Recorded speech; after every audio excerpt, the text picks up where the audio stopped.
Hello students, आज हम physics में unit and measurement chapter start करने वाले हैं। और इस चैप्टर को समझने से पहले हमें ये जान लेना चाहिए what is a physics. Physics क्या है स्टूडेंट? नेचर में या हम कहें इस यूनिवर्स में बहुत सी ऐसी घटनाएं होती हैं, जैसे कि बादलों का गरजना, दिन रात का होना, बारिश का होना, सूर्य ग्रहण, चंद्र ग्रहण, बहुत सारे ज्योग्राफिकल इवेंट्स। हम इन सभी ज्योग्राफिकल इवेंट्स के कारणों को समझना चाहते हैं, उनको जानना चाहते हैं कि ये क्यों होती है, कैसे होती है। और साइंस के जिस ब्रांच के अंतर्गत हम इन कारणों को समझते हैं वही फिजिक्स है, इसी को फिजिक्स बोला जाता है। So we can say that physics is the branch of science that provide the accurate knowledge about the nature and natural phenomena. तो किसी भी इवेंट को अगर हम स्टडी करें, उसके बारे में जानना चाहें, तो ये दो बातों पर निर्भर करता है कि आप उस इवेंट को समझने के लिए किस इंस्ट्रूमेंट का इस्तेमाल कर रहे हैं, यूज कर रहे हैं, और उसकी टेक्निक क्या है। जैसे कि अगर मान लीजिए मैं आपसे कहूं कि ये एक ऑब्जेक्ट है, इस ऑब्जेक्ट की लेंथ क्या है, तो अगर इसकी हम लेंथ निकालना चाहें और हमें 1 किलोग्राम का वाट लेकर आए और उससे हम इसको लेंथ को निकालना चाहें, तो हम इजिली इसको फाइंड नहीं कर सकते, क्योंकि हमारी जो टेक्निक है तो वो सही है, लेकिन जो इंस्ट्रूमेंट हमने यूज कर रखा है वो गलत है। अब मान लीजिए हम आपसे कहें इसकी लेंथ निकालनी है आपको, और लेंथ निकालने के लिए मैं इसको इस तरीके से रखूं चेक करने के लिए, तो ये टेक्निक गलत है।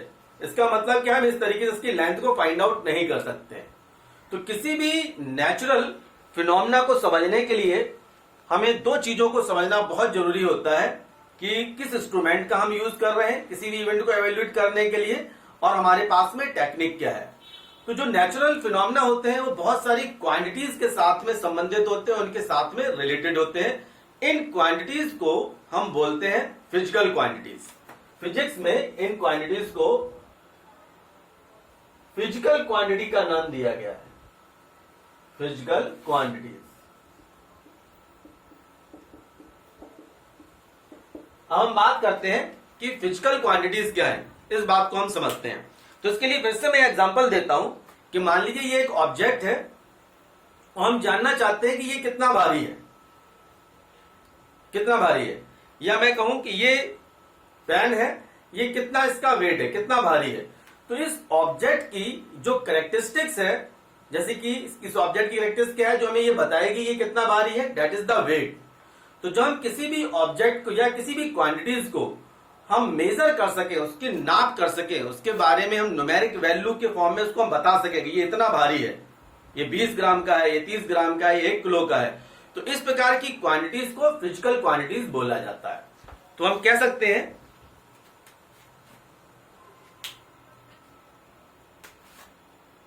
फिजिकल क्वांटिटीज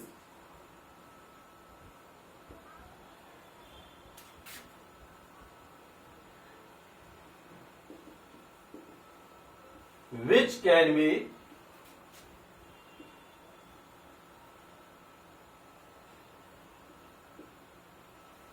मेजर, जिसको हम मेजर कर सके। अब क्या हर प्रकार की क्वांटिटीज को मेजर किया जा सकता है? जैसे सैडनेस, या मैं खुश हूं तो कितना खुश हूं, मैंने कहा कि जो मैं खुश हूं, हैप्पीनेस एक फिजिकल क्वांटिटी हो सकती है। तो आप कहेंगे कि बताइए कितनी, आप कितना खुश हैं, तो हम इसको एक्सप्रेस नहीं कर सकते नंबर में। आप कितना दुखी हैं एक्सप्रेस नहीं कर सकते हम नंबर में। या मैं कहूं कि एक पर्सन की जो स्किल है वो बहुत अच्छा गाता है, तो वो कितना अच्छा गाता है हम नहीं कह सकते, उसको नंबर में एक्सप्रेस नहीं कर सकते। तो इस प्रकार की जो क्वांटिटीज होती हैं वो क्वांटिटीज फिजिकल क्वांटिटीज नहीं होती हैं। तो यहां पर हम एक बात और जोड़ेंगे इस डेफिनेशन को अच्छा बनाने के लिए, कि जो ऐसी क्वांटिटीज जो नापी तो जा सके, जिनको मेजर तो किया जा सके, और साथ बाई साइड यानी कि साथ में हम ये भी कहें कि जो फिजिक्स के लॉ को भी फॉलो करती हो। आपका खुश होना, किसी का उदास होना, या किसी की स्किल्स, ये फिजिक्स के लॉज के अंतर्गत नहीं आता है। इसको फिजिक्स के लॉ में इसको स्टडी नहीं किया जाता है, फिजिक्स में इन बातों को हम स्टडी नहीं करते हैं। ठीक है, तो यहां पर हम बोलेंगे एंड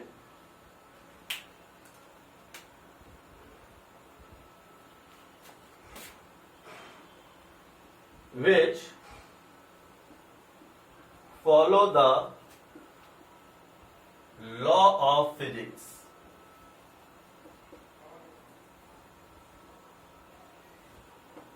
ये डेफिनेशन बनी। are physical quantities which can be measured and which follow the law of physics। ऐसी क्वांटिटीज को फिजिकल क्वांटिटीज का नाम दिया गया। अब स्टूडेंट एक बात समझिए कि जब फिजिक्स को हम स्टडी करते हैं या हम इस यूनिवर्स की बात कर रहे हैं कि यूनिवर्स को समझने के लिए हमें जिस विज्ञान की जरूरत पड़ी वो फिजिक्स है, तो कितनी फिजिकल क्वांटिटीज होंगी, उनको मैनेज करना, उनको ध्यान में रखना कितना डिफिकल्ट हो जाएगा। अगर हम 11th-12th की बात करें तो लगभग 500 क्वांटिटीज को आपको समझना पड़ेगा, ध्यान में रखना पड़ेगा। तो इन सभी क्वांटिटीज को याद करना बहुत ही डिफिकल्ट है। तो इसके लिए वैज्ञानिकों ने इसका एक सॉल्यूशन, एक हल निकाला।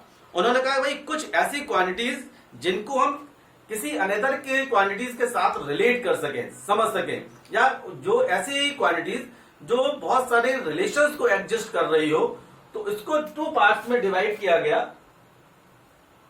First is the fundamental quantities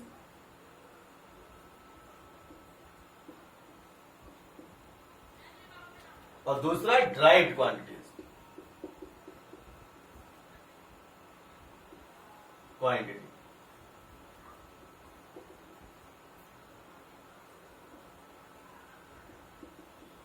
उन्होंने कहा भाई कुछ ऐसी क्वांटिटी जिसको यूज करने के लिए हम किसी अनदर, तो हमने ये सोच के देखा कि हम एक ही क्वांटिटी से बहुत से रिलेशन बना सकते हैं। जैसे मान लीजिए मुझे इस पेन की लेंथ निकालनी है, तो मैंने कहा भाई लेंथ नाम की एक फिजिकल क्वांटिटीज होगी जिसका हम यूज कर सकते हैं लेंथ, जिससे हम इस पेन की लेंथ निकाल सकते हैं। और कहां इसका हम यूज कर सकते हैं, उन्होंने कहा कि अगर मान लीजिए किसी रूम की विड्थ निकालनी है, उसकी हाइट निकालनी है, उसकी लेंथ निकालनी है, तो हम लेंथ का यूज कर सकते हैं। अगर मान लीजिए आपसे कहा जाए कि आपको ईस्ट में 2 किलोमीटर जाना है, तो आप कितना मूव है, आपने कितना डिस्टेंस कवर किया हुआ है, तो उसको भी हम लेंथ से हम निकाल सकते हैं। तो वैज्ञानिकों ने देखा कि एक ही क्वांटिटी के बहुत ज्यादा रिलेशंस बनाए जा सकते हैं। हमें बहुत सारी फिजिकल क्वांटिटीज को लर्न करने की जरूरत नहीं है, हम एक ही क्वांटिटी के नंबर ऑफ रिलेशन एडजस्ट कर सकते हैं, जिससे हम फिजिक्स को समझने में हमको आसानी होगी। तो यहां पर फिजिकल क्वांटिटीज को 2 पार्ट्स में डिवाइड कर दिया गया, कुछ फंडामेंटल क्वांटिटीज, उसके बाद कुछ ड्राइव्ड क्वांटिटीज। फंडामेंटल जो क्वांटिटीज थी वो अपने आप में इंडिपेंडेंट थी। यानी कि इंडिपेंडेंट का मतलब क्या है कि अगर मान लीजिए आपसे कहा जाए दूसरी फिजिकल क्वांटिटीज के बारे में मैं लिखता हूं, दैट इज द मास, तो लेंथ और मास का आपस में कोई रिलेशन नहीं है। We can not be make a relation between the length and mass. हम ऐसा नहीं कह सकते हैं कि 1 किलोग्राम को मीटर में कन्वर्ट करिए, ऐसा नहीं बोला जा सकता है। या मैं कहूं कि भाई 10 मीटर है, उसमें कितने किलोग्राम है, ऐसा नहीं बोल सकते हम, ये कोई रिलेशन एडजस्ट नहीं कर पाएगा। तो ये दोनों आपस में इंडिपेंडेंट है, लेकिन इनकी हेल्प से बहुत ज्यादा क्वांटिटीज और भी बन सकती हैं। यानी कि इनकी बहुत सारी संतानें हो सकती हैं, लेकिन ये एक दूसरे से आपस में इंडिपेंडेंट है, ये खुद एक दूसरे में कोई रिलेशन एडजस्ट नहीं कर सकते हैं। इनकी हेल्प से बहुत ज्यादा रिलेशंस बन सकते हैं। ठीक है, तो जो ऐसी क्वांटिटीज जो अपने आप में इंडिपेंडेंट थी और जिनकी हेल्प से हम अनदर रिलेशन एडजस्ट कर रहे थे, अनदर टाइप की हम क्वांटिटीज बना रहे थे, ऐसी क्वांटिटीज को फंडामेंटल क्वांटिटीज बोला गया। अभी फंडामेंटल क्वांटिटीज कौन कौन सी होंगी अभी हम डिस्कस करेंगे कुछ देर बाद, लेकिन अभी आप समझ लें कि ऐसी क्वांटिटी जो अपने आप में इंडिपेंडेंट है और जो अनदर टाइप के रिलेशन को बनाने के लिए हेल्पफुल थी, ऐसी क्वांटिटीज को फंडामेंटल क्वांटिटीज के अंतर्गत रखा गया। तो जिन क्वांटिटीज को फंडामेंटल क्वांटिटीज के अंतर्गत रखा गया वो तो फंडामेंटल क्वांटिटी थी, उसके अलावा जितनी भी क्वांटिटीज थी वो सभी ड्राइव्ड क्वांटिटीज थी। तो अब आगे के कंसेप्ट को समझने से पहले हम ये जान लेते हैं कि what is a measurement. Measurement क्या है?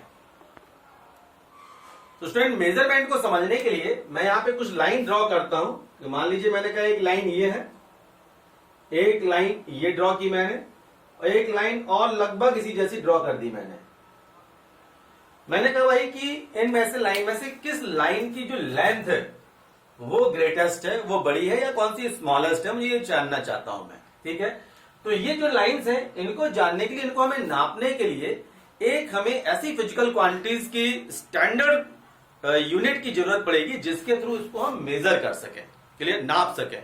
तो मेजरमेंट बताता है हम किसी भी एक स्टैंडर्ड यूनिट के साथ में हम जब किसी भी अननोन क्वांटिटी को कंपेयर करके देखते हैं तो इस प्रोसेस को मेजरमेंट बोला जाता है। तो देखिए प्रोसेस क्या है, मेरे सामने ये स्केल है और मैं इस स्केल का यूज करके मैं देख रहा हूं कि भाई ये जो लाइन है ये 5 इंच की है, ये जो लाइन है ये लगभग 7 इंच की है और ये जो लाइन है ये लगभग 12 इंच की है। तो इसका मतलब क्या हुआ कि मेजरमेंट हमको क्या सिखाता है कि एक प्रकार का प्रोसेस है जिसमें अननोन क्वांटिटी को हम किसी फिजिकल क्वांटिटी के स्टैंडर्ड यूनिट के साथ कंपेयर करते हैं। तो इस प्रोसेस को मेजरमेंट बोला जाता है। तो हम मेजरमेंट की डेफिनेशन में यहां लिखता हूं,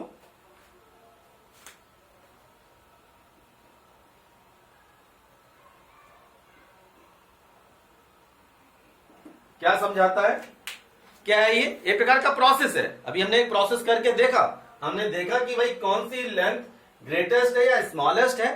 तो उसके लिए हमने एक क्वांटिटी की स्टैंडर्ड यूनिट का हमने यूज किया हुआ है। ये क्वांटिटी कौन है, उसका स्टैंडर्ड मेजरमेंट क्या है, लेंथ। इसके थ्रू हमने पता किया कि इनमें से कौन सा बड़ा है कौन सा छोटा हुआ है। कंपेयर करके देख रहा हूं कि भाई यहां नहीं, this is the greatest, this is the smallest और ये एक मीडियम लाइन है, क्लियर। तो ये हमें तब पता चला जब हमने कंपेयर किया। तो किसी भी अननोन क्वांटिटी को जब हम किसी भी फिजिकल क्वांटिटी की स्टैंडर्ड यूनिट के साथ कंपेयर कराते हैं तो इस प्रोसेस को मेजरमेंट बोला जाता है। क्या बोला जाता है, मेजरमेंट।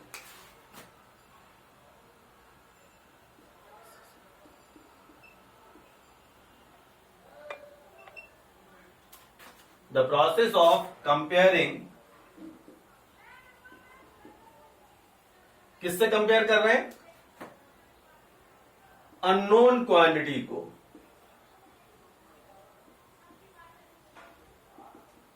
किससे कंपेयर किया, विद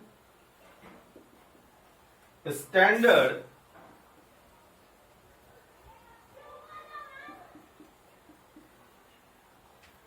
ऑफ फिजिकल क्वांटिटी।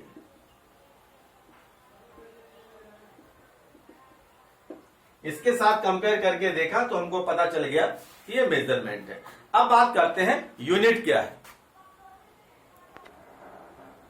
तो यूनिट को समझने के लिए हमने इस स्केल से देखा और इसको लेंथ मैंने यहां पे फाइंड आउट की तो पता चला ये 10 इंच की इसकी लेंथ है। तो इसका मतलब क्या है कि वो क्वांटिटी जिसके थ्रू हम किसी भी अननोन क्वांटिटी को मेजर कर रहे होते हैं उसको यूनिट बोला जाता है, क्लियर। तो यूनिट को हम कैसे डिफाइन करेंगे, unit in which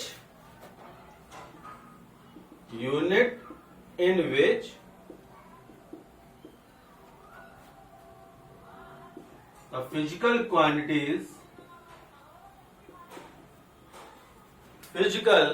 quantities can be measured. ये यूनिट हो गया। अब फिर से फिजिकल क्वांटिटी पे चलते हैं। हमें ये क्लियर समझ में आ गया कि फिजिकल क्वांटिटी क्या होती है जिसको मेजर किया जा सके, जिसको नंबर के फॉर्म में लिखा जा सके, इसकी कुछ न्यूमेरिक वैल्यू जिसको बताया जा सके भाई इतनी लंबाई है, इतनी चौड़ाई है, ये इसका मास है, इतना वेट है इसका। और दूसरा सेकेंड यूनिट, उसके साथ में यूनिट होगा। तो फिजिकल क्वांटिटी एक रिलेशन हमको बता के देता है, Q is equal to N U, this is the relation, Q equal to N into U. तो Q क्या है, फिजिकल क्वांटिटी है जो क्या बताता है, एन कितना, कोई भी चीज कितनी लंबी है। ये मैंने कहा इसकी लंबाई है लेकिन कितनी, दिस वन 10। और ये क्या बताता है हमको, ये यूनिट बताता है। इसको आप ऐसे समझ सकते हैं कि मान लीजिए आप मार्केट में जाते हैं और किसी शॉपकीपर से कहते हैं कि मुझे चावल चाहिए। अब आप उससे कहते हैं कि चावल दीजिए मुझे, तो पूछेगा कितना, आपने कहा दे दो, थोड़ा दे दो, तो थोड़ा 4 दाने आपको हो सकता दे दे। उसे ऐसा लगेगा कि ये पूजा के लिए मांग रहा है तो 4-5 दाने आपको दे सकता है। आप देखेंगे कि 4-5 दाने से क्या होना है, नहीं नहीं मुझे तो और ज्यादा चाहिए, तो फिर से वो पूछेगा कितना, तो आप कहेंगे भाई दे दीजिए आप, तो हो सकता है कि वो आपको जानता हो तो आपको कुछ और ज्यादा वेट में वो आपको दे दे, और जब आप घर जाए तो आपके पेरेंट्स बोलेंगे भाई ये चावल कितना आप ले आए। तो जब आप बोलेंगे मैंने उसको चावल देने के लिए बोला था, उसने मुझे इतना प्रोवाइड किया, तो डेफिनेटली पेरेंट्स बोलेंगे कि आपने उसको वेट नहीं बताया होगा कि 50 केजी चावल चाहिए या 10 केजी चावल चाहिए या 1 केजी चावल चाहिए। ये 4 दाने लेकर चले आए, इसका मतलब आपने उसको यूनिट बताई ही नहीं। अगर यूनिट बताई होती तो आपको उतने क्वांटिटी में आपको चावल प्रोवाइड करता। तो फिजिकल क्वांटिटी को एक्सप्रेस करने के लिए हमें number as well as unit की रिक्वायरमेंट होती है, तभी फिजिकल क्वांटिटी कंप्लीट हो सकती है। तो यहां फिजिकल क्वांटिटी का एक न्यूमेरिक फॉर्मेट है, एक मैथमेटिकल फॉर्मेट है, Q is equal to N into U. N means कितना, और ये उसको रिप्रेजेंट कर रहा है कि किस तरीके से बोले 10 केजी, तो 10 N को रिप्रेजेंट करेगा और जो केजी है वो यूनिट को रिप्रेजेंट करेगा। अब यहीं पे आप एक बात समझ लें कि अगर मैं आपसे कहूं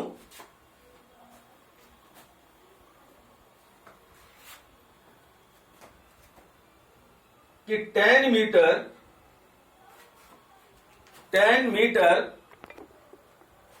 मीटर एक रॉड की लंबाई है। मान लीजिए एक रॉड है जिसकी लंबाई 10 मीटर है, और उसी को अगर मान लीजिए हमें सेंटीमीटर में लिखना है तो 10 इंटू 100 करेंगे आप, तो ये 1000 सेंटीमीटर आ जाएगा। इसी को अगर हमें मिलीमीटर में लिखना है तो आप इसमें 100 का मल्टीप्लाई कर देंगे आप,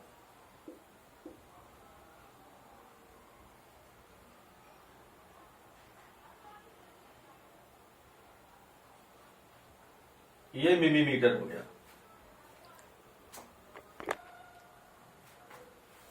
तो आप देख रहे हैं कि जैसे जैसे यूनिट की वैल्यू कम होती जा रही है, मीटर, फिर सेंटीमीटर, फिर मिलीमीटर, तो आप देख रहे हैं कि जो इसकी जो न्यूमेरिक वैल्यू है वो बढ़ती जा रही है। 10 मीटर, 100, 10,000 सेंटीमीटर। तो इसको हम यहां पर बोल सकते हैं कि जो यूनिट है वो इनवर्सली प्रोपोर्शनल टू एन है। जैसे जैसे यूनिट कम होती जाएगी वैसे वैसे नंबर का जो मान है, नंबर की जो वैल्यूज है वो बढ़ती चली जाएगी। This is the another relations between the physical quantities, यानी या यूनिट एंड नंबर के बीच में ये रिलेशन होता है।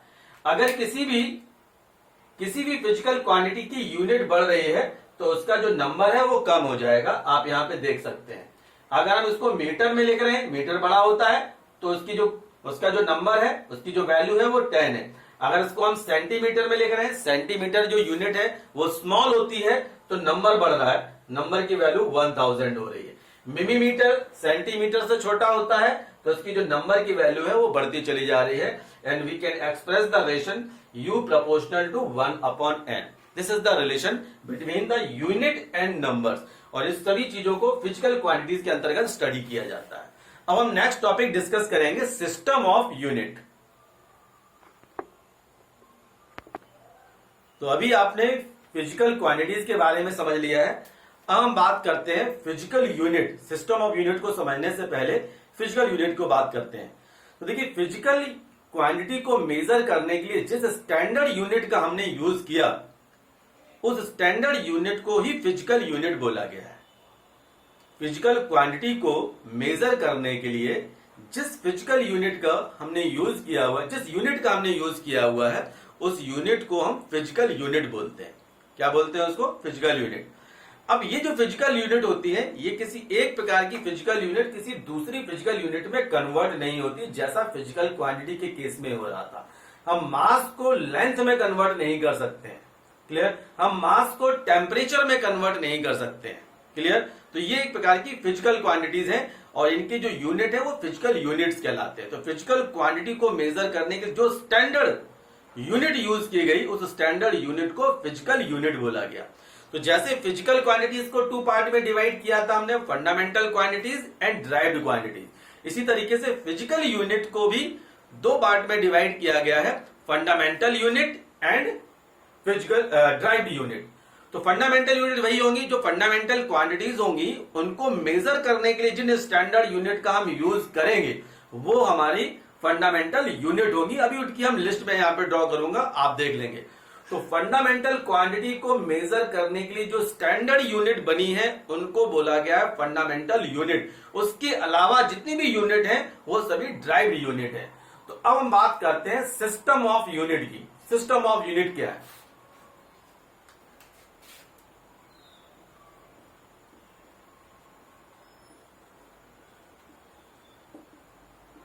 सिस्टम ऑफ यूनिट, तो देखिए जैसे फिजिकल क्वांटिटीज हमने समझ लिया, फिजिकल यूनिट भी हमने समझ लिया। तो अब डिफरेंट कंट्रीज के जो वैज्ञानिक थे या जो वहां के लोग काम करने वाले लोग थे, उन्होंने अपने अपने अकॉर्डिंग, अपने अपने एनवायरमेंट के अकॉर्डिंग यूनिट्स को, जो फिजिकल क्वांटिटीज को यूनिट देना स्टार्ट कर दिया।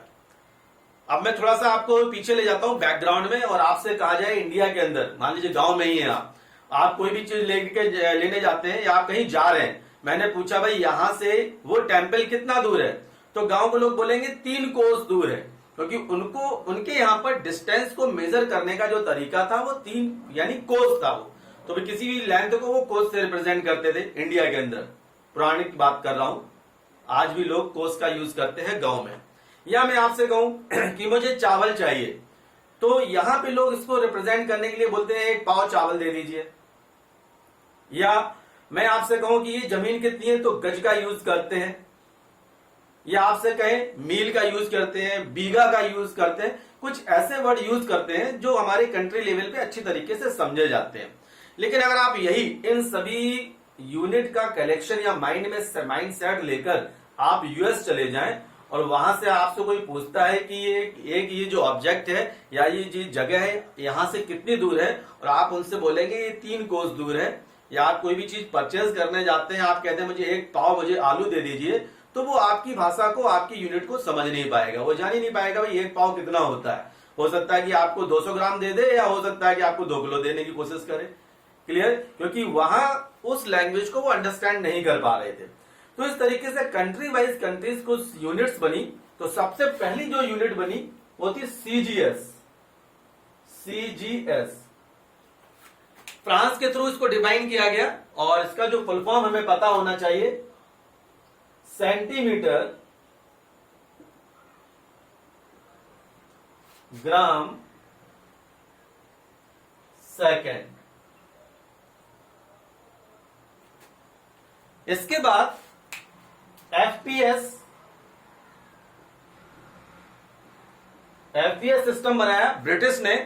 ये आज की डेट में बहुत ही कम यूज होता है, यहाँ पे निग्लेक्ट है ये, इसका हमें कहीं भी आगे फिजिक्स में इसका यूज हमको देखने को नहीं मिलता है। लेकिन सीजीएस के बारे में आपसे पूछ लिया जाता है कि इस यूनिट को सीजीएस में कन्वर्ट करें, तो इसका हमें पता होना चाहिए कि सीजीएस को फ्रांस के थ्रू डिफाइन किया गया था। उन्होंने इस यूनिट का नींव रखी, उन्होंने इस यूनिट के बारे में बताया, और उसका प्रेजेंटेशन था सेंटीमीटर ग्राम एंड सेकेंड। इसका मतलब क्या है कि वहां पे लोग दूरी नापने के लिए सेंटीमीटर यूनिट का यूज कर रहे थे फिजिकल क्वांटिटीज में। किसी भी चीज को मेजर करने के लिए कितना है, तो वो बताएंगे भाई ये 10 ग्राम का है, वो ग्राम का यूज कर रहे हैं। टाइम कितना हो रहा है, 10 सेकेंड हो रहे हैं। इस तरीके से उन्होंने एक अपनी यूनिट्स बना रखी थी। तो इसी के बाद में फिर हम बात करते हैं एफपीएस। तो एफ से यहां मतलब होता है फुट,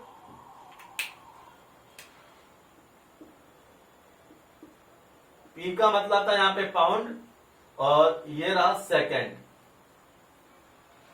इसके बाद ब्रिटिश के थ्रू ये इंप्लीमेंट किया गया। दोबारा से आया एमकेएस, और इसको बोला गया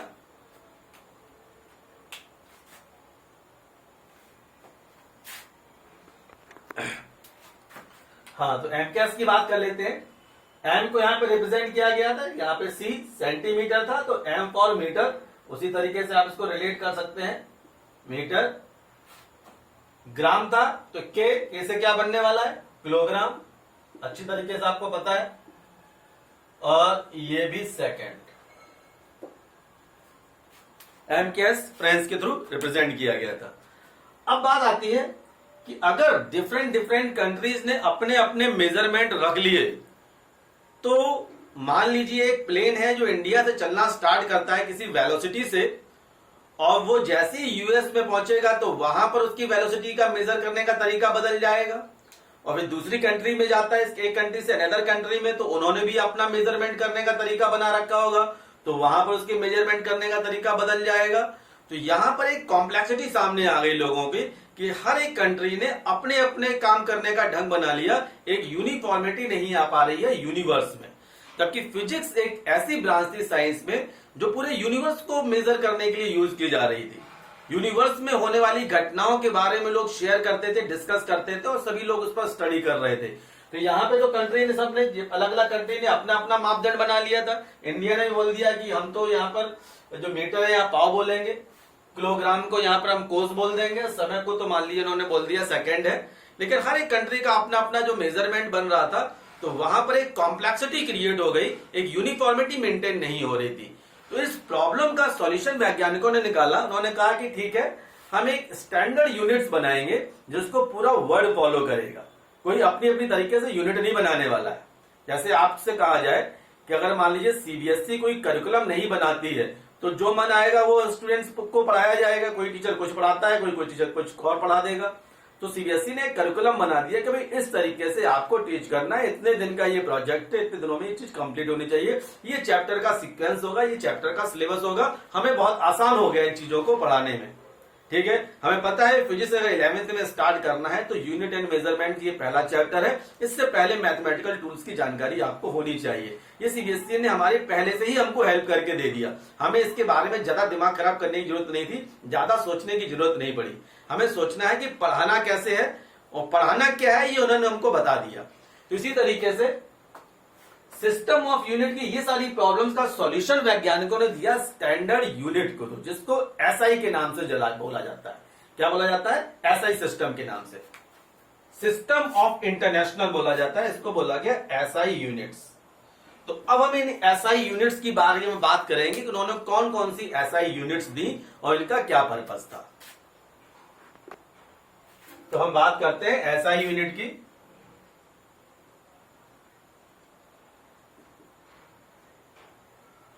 इंटरनेशनल सिस्टम ऑफ यूनिट इसको बोला गया है। फुल फॉर्म आप पैसे पूछी तो नहीं जाती, लेकिन हमें पता होना चाहिए। इंटरनेशनली था, पूरा वर्ल्ड सिस्टम को फॉलो कर रहा है, इसलिए इसका नाम ही रख दिया गया international system of unit. International system of unit. तो अब इंटरनेशनल सिस्टम ऑफ यूनिट के अंतर्गत जो फिजिकल क्वांटिटीज थी उनको कैसे नापा जाता था, उनको कैसे मेजर किया गया, उनके क्या सिंबल थे, उनके बारे में हम जान लेते हैं। तो बात करते हैं फिजिकल क्वांटिटीज कौन कौन सी इन्होंने यूज की। फिजिकल क्वांटिटी, इसके बाद में यूनिट क्या है, और यहीं पे उनके हम सिंबल के बारे में भी जान लेते हैं कि वो कैसे प्रेजेंट किए जाएंगे। ये उन्होंने हमको हेल्प करके दे दी। अब देखते हैं सबसे पहले मास। उन्होंने पहली फिजिकल क्वांटिटी बताई, ये मास है, और मास की जो यूनिट होगी वो क्या होगी?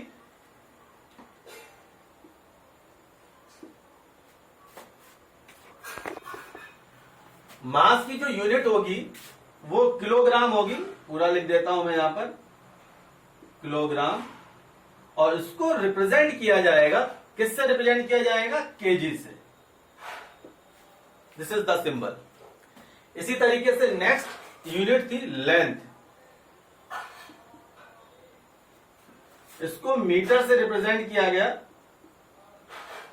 और इसका जो सिंबल था वो था एल, सॉरी एल नहीं एस। लेंथ को एस से रिप्रेजेंट करते हैं, लेंथ को एम से रिप्रेजेंट करते हैं। इसके बाद टाइम, टाइम इसके लिए जो यूनिट थी सेकेंड, वो थी एस। तो देखिए ये जो 3 यूनिट्स थी,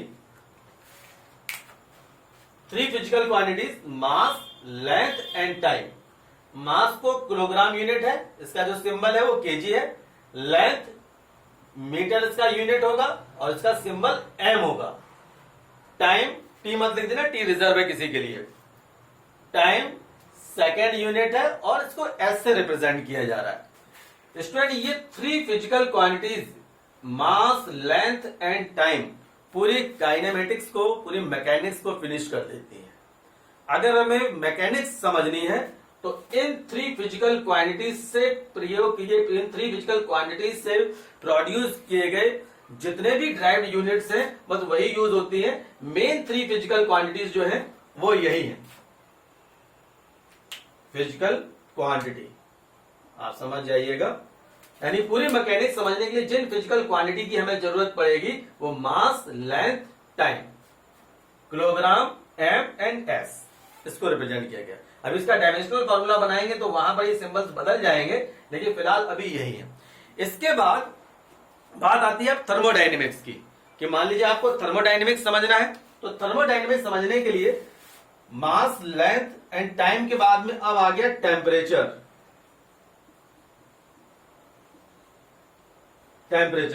तो टेम्परेचर को समझने के लिए अब जो टाइम था यहां पर ये एस ले रखा है, तो यहां पर इसको मेजर करने के लिए जिस यूनिट का यूज किया गया वो था केल्विन, और इसको रिप्रेजेंट किया हमने के से। यानी कि टेम्परेचर यानी कि थर्मोडायनेमिक्स को स्टडी करने के लिए हमें एक और यूनिट की रिक्वायरमेंट हुई, that is the temperature, and kelvin उसका यूनिट है, के इज अ सिंबल। तो इन फोर क्वांटिटीज का यूज करके हमने मैकेनिक्स एंड थर्मोडायनेमिक्स पर कंट्रोल कर लिया। फोर क्वांटिटीज, कितना बड़ा रोल है वैज्ञानिकों का, कहां पे हजारों क्वांटिटीज आ रही थी, उन्होंने उसको समेट कर चार में कन्वर्ट कर दिया। अब बात आती है इलेक्ट्रिसिटी की। अगर वाली इलेक्ट्रोमैग्नेटिज्म समझना है तो इसके लिए इन क्वांटिटी से काम नहीं चल रहा, तो एक और क्वांटिटी उन्होंने फिजिकल क्वांटिटी इंट्रोड्यूस की, दैट इज द करंट या इलेक्ट्रिक करंट। मैं यहां पे इलेक्ट्रिक करंट की बात करता हूं, और इलेक्ट्रिक करंट को रिप्रेजेंट करने की जिस यूनिट का यूज किया गया वो था एम्पियर, और इसका जो सिंबल था वो था ए। तो इलेक्ट्रोमैग्नेटिज्म भी कंट्रोल में आ गया, यानी कि यहां तक था मैकेनिक्स, इसमें हो गया थर्मोडायनेमिक्स, ये आ गया इलेक्ट्रोमैग्नेटिज्म, पूरा कंप्लीट इलेक्ट्रिसिटी आ गई। इसके बाद आते जो एक ब्रांच और रह गई, that is the optics. Optics को क्यों छोड़ा जाए, तो ऑप्टिक्स में हमको ये पता चलना चाहिए कि भाई किसी, जैसे जहां पे देख रहे हैं कि बोर्ड पे कितनी चमक आ रही है, तो उसके लिए जो यूनिट यूज की गई वो यूज की गई ल्यूमिनेंस ऑफ इंटेंसिटी,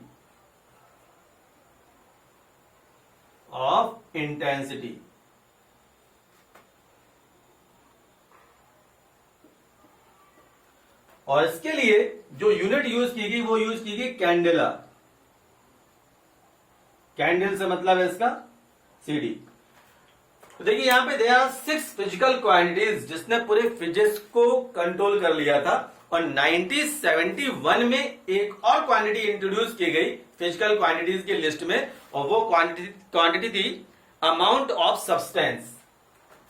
1971 में, 1971 से पहले इन्हीं क्वांटिटी का यूज किया जाता था जितनी भी फिजिक्स की फिनोमेना को समझने के लिए। और 1971 में इंटरनेशनल जो स्टैंडर्ड कमेटी थी उसने एक और यहां पर क्वांटिटी को इंट्रोड्यूस किया था, that is the amount of substance. Amount of substance, और इसको यहां पर इसके लिए जो यूनिट यूज की गई भी मोल थी, मोल से रिप्रेजेंट किया गया था, और इसको भी मोल से रिप्रेजेंट किया गया था। तो अब आप देख लें कि they are 7 fundamental units for a physics, और इसको छोड़ के जितनी भी यूनिट्स आप देखेंगे वो सभी ड्राइव्ड यूनिट कहलाएंगी, और ये सभी यूनिट्स अपने आप में इंडिपेंडेंट हैं। इन यूनिट्स को एक दूसरे यूनिट में कन्वर्ट नहीं किया जा सकता है, यद्यपि इनसे बहुत सारी यूनिट्स का निर्माण किया जा सकता है। ये बहुत सारी यूनिट्स को क्रिएट तो करेंगी, लेकिन ये आपस में एक दूसरे के साथ में कोई संबंध नहीं रखेंगे। ऐसी यूनिट्स को फंडामेंटल यूनिट्स बोला गया है। तो टोटल दे आर 7 यूनिट्स। इसके अलावा 2 सप्लीमेंट्री यूनिट भी इंट्रोड्यूस की गई, जिनको सप्लीमेंट्री यूनिट्स बोला गया है। तो वो यूनिट्स थी, मैं यहां पे लिख देता हूं, first supplementary units.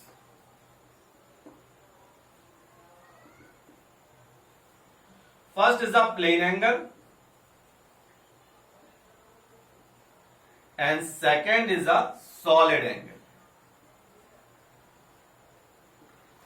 Plane angle, ये देखिए इस तरीके का जो एंगल क्रिएट होगा इसके बीच में, this is the plane angle, इसको रिप्रेजेंट किया गया है, ठीक है। और दूसरा जो यूनिट थी वो थी सॉलिड एंगल, जो किसी 3D यानी कि मान लीजिए आप कोई केक है, केक से कोई भी एक पीस आप निकाल लें तो उसमें जो एंगल बन रहा होगा, या क्यूब से कोई भी चीज आप एक पीस निकालें और उसके बीच में जो डेप्थ में जो एंगल बन रहा है, that is the solid angle, वो सॉलिड एंगल कहलाता है। This is the plane angle.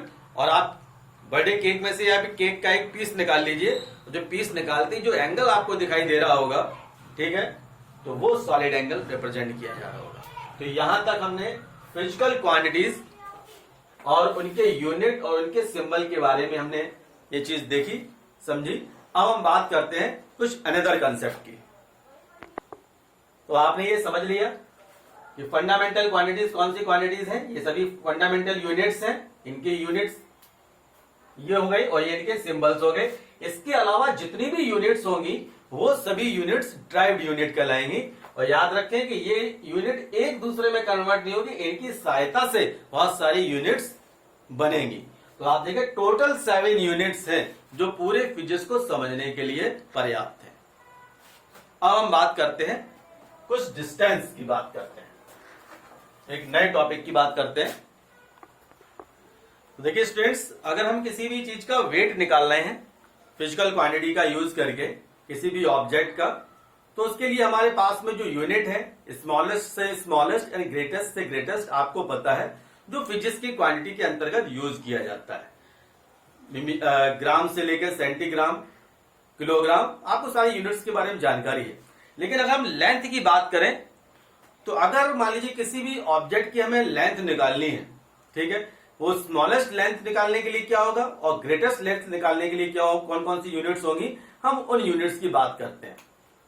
तो कुछ रिलेशन आपको याद रखना पड़ेगा और इससे रिलेटेड क्वेश्चन एग्जाम में पूछ लिए जाते हैं। 1 फर्मी, इसको 1 FM भी बोला जाता है, फ्रीक्वेंसी मॉड्यूलेशन नहीं है, ये फर्मी का सिंबल है FM। और इसके पास में जो यूनिट होती है सबसे स्मॉलेस्ट डिस्टेंस निकालने के लिए 10⁻15 मीटर, ये याद रखिएगा 10⁻15 मीटर। तो आप देख रहे हैं कि ये माइनस में है पावर, तो इसका मतलब ये स्मॉलेस्ट है, आप यहीं से समझ जाइएगा।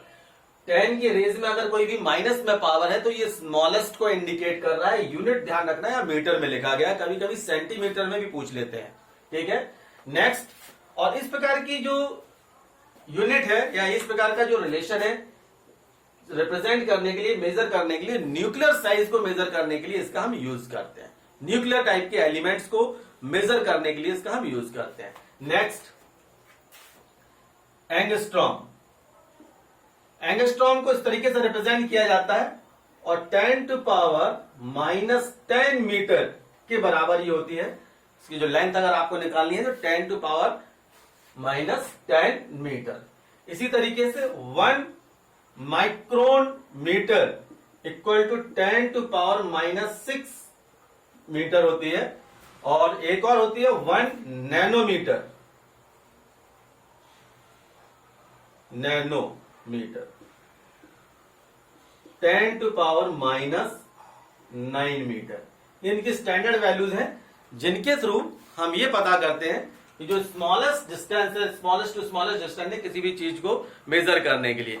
अब हम बात करते हैं हाईएस्ट डिस्टेंस की, हम बात करते हैं लार्जेस्ट डिस्टेंस की। लार्जेस्ट प्रैक्टिकल यूनिट क्या है, तो एक बहुत ही फेमस यूनिट यूज की जाती है लाइट ईयर, 1 लाइट ईयर।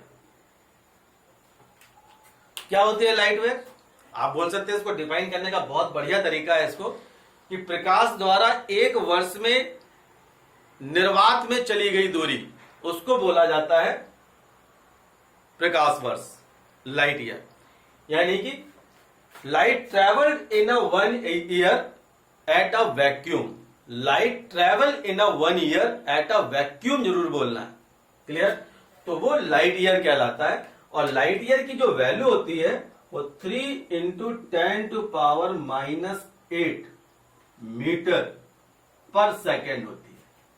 कितनी होती है, 3 × 10⁸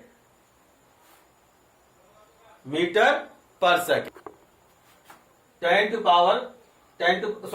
माइनस नहीं आएगा, प्लस होगा, लार्जेस्ट डिस्टेंस है 3 × 10⁸ मीटर पर सेकेंड। अगर इसको मीटर में कन्वर्ट करना है स्टूडेंट्स, तो आपको यहाँ पे मल्टीप्लाई करना पड़ेगा 3 × 10⁸। लार्जेस्ट डिस्टेंस है, लार्जेस्ट डिस्टेंस हमेशा पावर प्लस में होगी, यहाँ माइनस नहीं होगा। 3 × 10⁸ multiply by 365 × 25 multiply 24 days 60 minute. और इनको अगर आप मल्टीप्लाई करके देखेंगे तो आपके सामने जो वैल्यूज आएगी 9.467 × 10⁻15 मीटर अप्रोक्सीमेटली होनी चाहिए। 467 10⁻15 metre, this is the light year. ये एक वर्ष में लाइट के द्वारा वैक्यूम में जो चली गई जो डिस्टेंस है वो मीटर में, वो ये 1 लाइट ईयर। ये रिलेशन बहुत पूछा जाता है एग्जाम में, 1 लाइट ईयर की वैल्यू कितनी होगी। और ये याद रखना, at vacuum, at vacuum, vacuum में चली गई दूरी है। नेक्स्ट रिलेशन हम देखते हैं, 1 astronomical unit, 1 astronomical unit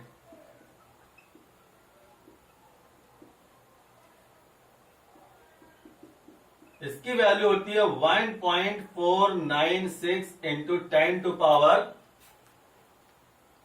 10⁻11 metre. और एक और डिस्टेंस हम यहां पे पार सेकेंड की बात कर लें, 1 per second, 1 per second equal to 3 इसकी यूनिट्स 3.08 × 10⁻, कितनी होगी इसकी यूनिट, 10⁻16 मीटर। ये एक रिलेशन है पार सेकेंड में, हाईएस्ट डिस्टेंस है। तो यहां पर आपको मैंने smallest length and highest measurement of length के बारे में जानकारी दी। अब हम नेक्स्ट कंसेप्ट डिस्कस करेंगे, that is the parallax method.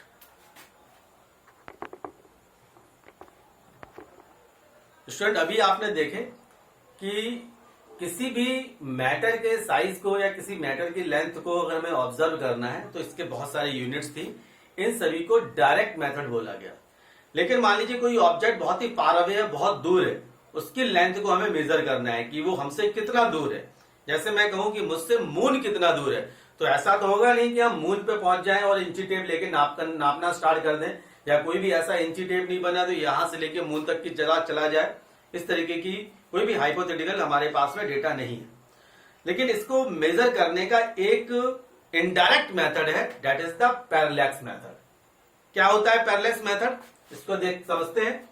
तो मान लीजिए इसको पैरेलैक्स क्यों बोला गया, इसको पैरेलैक्स इसलिए बोला गया कि अगर आप मान लीजिए ऑब्जेक्ट को देखें इस तरीके से और आप एक आंख बंद करके देखेंगे तो ऑब्जेक्ट की लोकेशन अर्थ के रेफरेंस में कुछ और दिखाएगी, और जैसे ही आप इस आंख को बंद करके इसको इसी पोजीशन में रखिएगा, आप दूसरी जगह से देखेंगे तो इसके ऑब्जेक्ट में आपको अर्थ के रेफरेंस में थोड़ा सा शिफ्टिंग मिलेगी।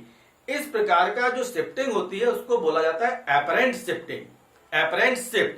इसका मतलब क्या है कि होता नहीं है लेकिन होने जैसा आभास होता है। ऑब्जेक्ट तो एक ही जगह पर है, लेकिन जब हम अपनी आंख को एक आंख से देखते हैं तो ऑब्जेक्ट किसी और लोकेशन पे दिखता है, और दूसरी आंख से देखते हैं तो ऑब्जेक्ट की लोकेशन कुछ और देखने को मिलती है, जबकि ऑब्जेक्ट अपनी जगह पर स्थिर है। तो इस प्रकार का जो शिफ्टिंग होती है इसको एपरेंट शिफ्टिंग बोला जाता है। उसका रीजन क्यों है, क्योंकि हमकी ऑब्जेक्ट दो जगह पे देखते हुए क्यों दिखाई देता है, क्योंकि हमारी आंखों के बीच में कुछ डिस्टेंस है। तो जब इस डिस्टेंस से हम इन चीज को ऑब्जर्व करते हैं तो ये हमें दो जगह होता हुआ आभास होता है, जबकि होता नहीं, वो फिक्स है। तो इस प्रकार की प्रकृति को एपरेंट शिफ्ट बोला गया है। क्या बोला गया है, एपरेंट शिफ्ट। ठीक है, जो होता नहीं है लेकिन होने जैसा आभास होता है कि ये दो जगह वैरी कर रहा है। आप कभी सोच के देखिएगा, इसकी लोकेशन आपको दो जगह दिखाई देगी अगर आप दोनों आंखों से देखेंगे इसको। एक आंख को बंद करिएगा, फिर आप ऑब्जेक्ट की लोकेशन देखें, फिर दूसरी आंख को आप बंद करें, फिर ऑब्जेक्ट की लोकेशन देखें, तो दोनों की अलग अलग लोकेशंस आपको देखने को मिलेगी अर्थ के रेफरेंस में। और इस प्रकार की शिफ्टिंग को एपरेंट शिफ्ट बोला गया है, यही पैरेलैक्स मेथड है। तो एक बार डेफिनेशन देख लेते हैं। Parallax is the apparent shift in a position of an object with respect to another when we shift our eye sideways. Sideways अपने आंखों को शिफ्ट करके देखते हैं तो हमको कोई ऑब्जेक्ट पोजीशन के अर्थ के रेफरेंस में वो बदलता हुआ दिखाई देता है, आभास होता है, लेकिन होता वो एक ही जगह पर, एक ही लोकेशन पर फिक्स है। ऑब्जेक्ट थोड़ी बदल जाएगा, लेकिन हम जब एक आंख से देखते हैं तो कुछ और जगह दिखाई देता है, दूसरी आंख से देखते हैं तो दूसरी दिखाई देता है।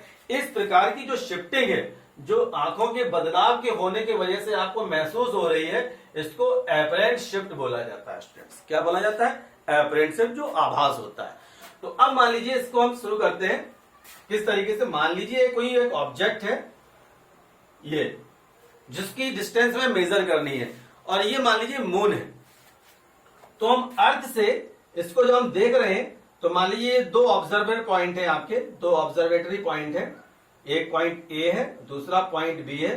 तो जब हम इसको अपनी आंखों से देखेंगे, आप दो अलग अलग पोजीशन से, इनका डिस्टेंस बहुत ज्यादा है, ठीक है, तो ये कुछ इस तरीके से एक एंगल सबस्टेंड करेंगे, और ये एंगल होगा थीटा। तो मान लीजिए ये एक पी एक ऑब्जेक्ट है, मान लीजिए मून है, और इसको दो अलग अलग लोकेशन से जब हम देखते हैं, तो जब इसको इस लोकेशन से देखते हैं यहां पर, तो मान लीजिए इसकी जो डिस्टेंस है वो है डी, और यहां तक की जो डिस्टेंस है इसको माना है मैंने बी।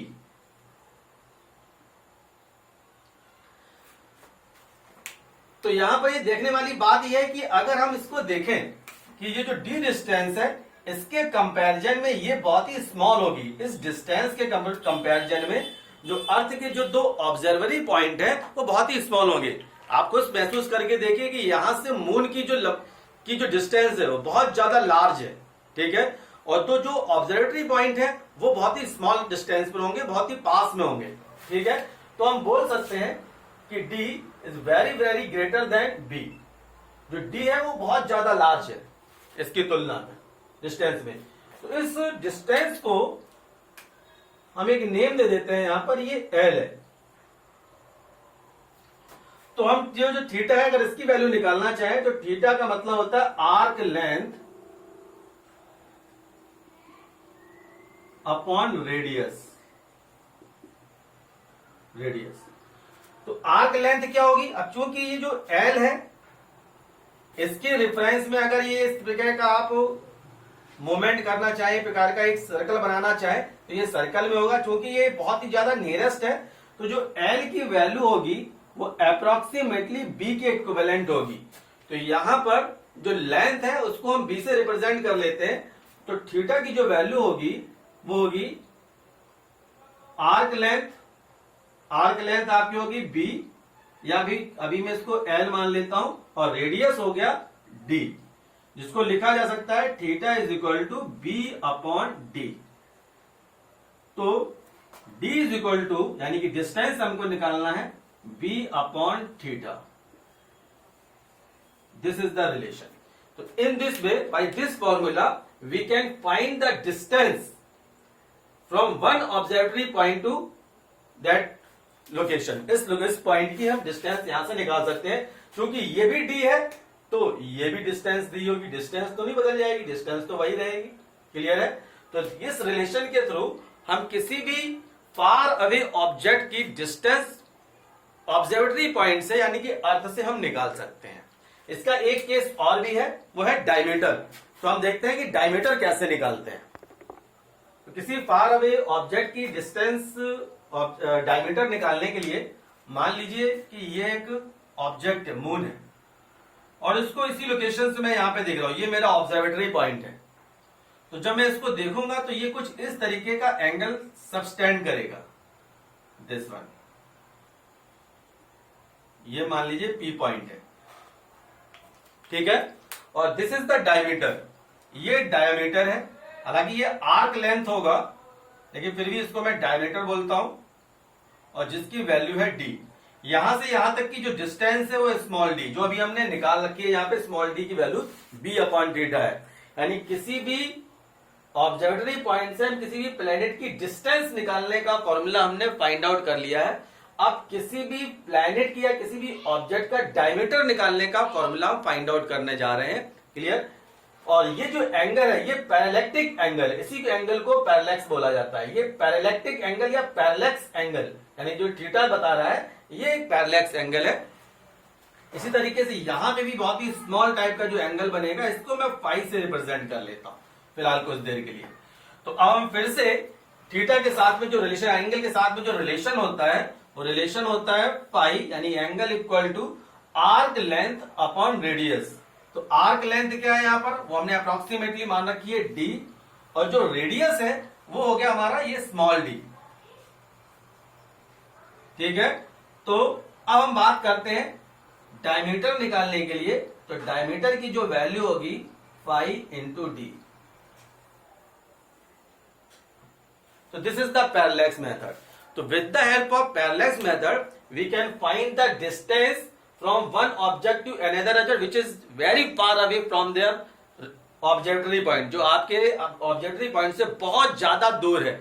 तो इस प्रकार के मेथड, इस प्रकार के डिस्टेंस को मेजर करने के लिए हम इनडायरेक्ट मेथड का हम यूज करते हैं, और वो इनडायरेक्ट मेथड पैरेलैक्स मेथड है।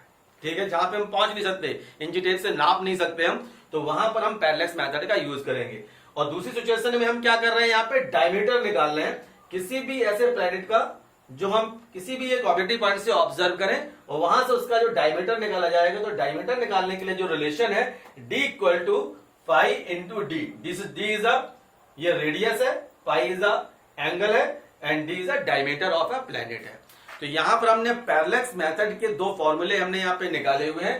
फर्स्ट रिलेशन आपको बता रहा है कि डिस्टेंस कैसे निकालनी होती है, और दूसरा आपको डायमीटर निकाल के दिखा रहा है। नेक्स्ट वीडियो में हम आपको इससे रिलेटेड कुछ न्यूमेरिकल्स बताएंगे, जिससे आपको पैरेलैक्स मेथड समझने में और ज्यादा आसानी होगी। Thank you.